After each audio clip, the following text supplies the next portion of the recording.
Alright guys, how's it going? Welcome back. I've recently seen every other car channel on YouTube review the new Defender, but that isn't what this channel's about. I can't afford a new Defender, and I know lots of other people can't either, but you probably can afford a used one. Well, actually that might not be true, but we'll get onto used prices in a minute. So today I'm in this 2005 TD5 Defender 90, which I borrowed from my pal. The Land Rover Defender is one of the strangest cars in the automotive world. I say that with love, by the way, before all you die-hard, hardcore Land Rover fans start typing furiously with your 6 fingers. That's a joke, by the way, before anyone throws a dead cow on me. But seriously, I love them. And that gives me a problem, because usually with a car that I like, I spend 10 minutes rattling off all the facts and figures and tell you why I'm so passionate about them, why I like them, and why you should probably buy one. But with the Defender, that's going to be quite difficult, because it's awful. Honestly, seriously, it is terrible. They're terrible cars to drive. They're also terrible cars to be a passenger in. There's more room in the middle seat of a Ryanair flight. This really is chalk and cheese compared to the Bentley GT I filmed with recently. This is noisy, cramped, uncomfortable, unrefined and slow. Everything you touch is either sharp, hot, heavy, or vibrates like a jackhammer. The clutch is ridiculously heavy. I mean, I've only driven this now for about half an hour this morning, and I've already got pins and needles in my left leg. The steering wheel is comically large, and the steering's comically vague.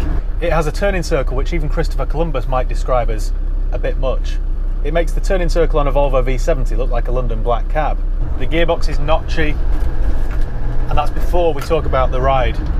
The ride is atrocious. You go over the slightest undulation in the road, and it's like being on a bucking Bronco in San Francisco in 1906. There's also no sound deadening, so when you rev it too much, your ears will start to bleed. I can't tell you how many revs I was doing then because I haven't got a rev counter. Land Rover thought that it would be more important to give me an old analog clock from an Austin Montego. It has the loudest wiper motor I've ever heard. Can you hear that?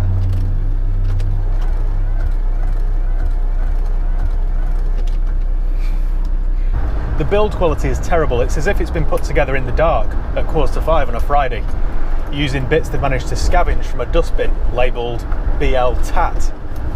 They're available with 3 seats up front. This one doesn't. This just has 2 plus a cubby. But if you do opt for one of those 3-seat versions, you have to be very familiar with your passengers. So you're better off going for a 2-seat variant with this centre cubby box. Again, I know this is a factory option, but it looks like something my grandma's made in her arts and crafts class. It's all terrible. It's all shocking. You can see the rivet marks in all the panels. There's also no safety equipment. There are no airbags. So if you get yourself into an accident, you better hope you've written a will. There's no room here at all for your elbow or your knees. It's like being pushed against a greenhouse. The doors are also very heavy and difficult to close. And it's hard to imagine this, but when you get up to, well, 50, 60 miles an hour, it gets even worse. I literally can't hear myself think. In some cars you can hear if a pin were to drop. In this, I honestly wouldn't know if somebody let off a grenade in the back. And there we go, that's 70, that's the national speed limit in a Land Rover Defender. There's loads of wind noise and it drifts all over the place. Yet when all is said and done, I absolutely love them. It's an icon. It's as British as warm beer and bad food. It's as British as good tea and bad teeth. It's a proper character, this car. One thing I love about the Defender is that it's totally classless. I don't mean lacking in class like an SVR Range Rover Sport. I mean its discretion and ambiguity towards the social status of its driver. No other cars do that.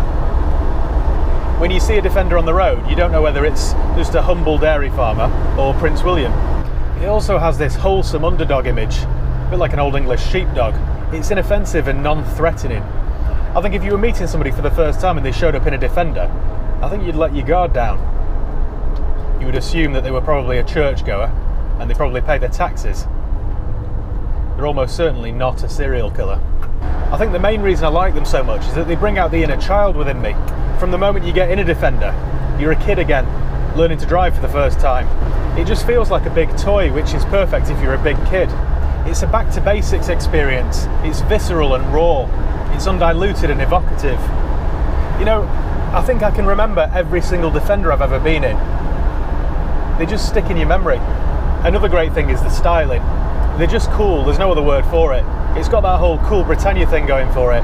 It's Tomb Raider mixed with James Bond, mixed with the Queen. It's not retro or fussy, it's pure substance over style. It's practical and logical. It just feels plucky. It just gets on with it. And it probably has the most famous profile in the automotive world. It's instantly recognisable. This model's the TD5, so under the bonnet is a 5-cylinder turbo diesel engine, which produces just over 100 horsepower. It's my favourite engine for the Defender. I prefer it over the early 200 and 300 TDIs, and I just prefer it over the later Puma engines. I just think it's a better fit for the Defender. It's powerful and torquey, and it just works well with the character of this car. Now, this particular 2005 Defender belongs to my pal, and it has been pampered. It's always lived in the garage. It's not got a spot of rust on it. It gets driven a few hundred miles a year, and never when it's raining. This one's only done 54,000 miles from new, and the crazy thing is, that means that this particular Defender is worth nearly as much as the Bentley that I filmed with last week, because used prices of these Defenders have gone into the stratosphere, and it doesn't make any sense. The prices are absolutely mental. Brand new back in 2005, this thing would have cost around £15,000 plus VAT. Now, 15 years later and 54,000 miles later, this thing's probably worth 25 grand. It's insane, it's ridiculous, it's completely unjustifiable, but that's what they're worth. The funny thing is, had you bought a Range Rover in 2005 and kept it in a garage and only done 54,000 miles in it, brand new, that would have cost you around £60,000, and today that would be worth 5 grand tops. Doesn't make sense, does it? So you pay a massive premium for something that's much worse.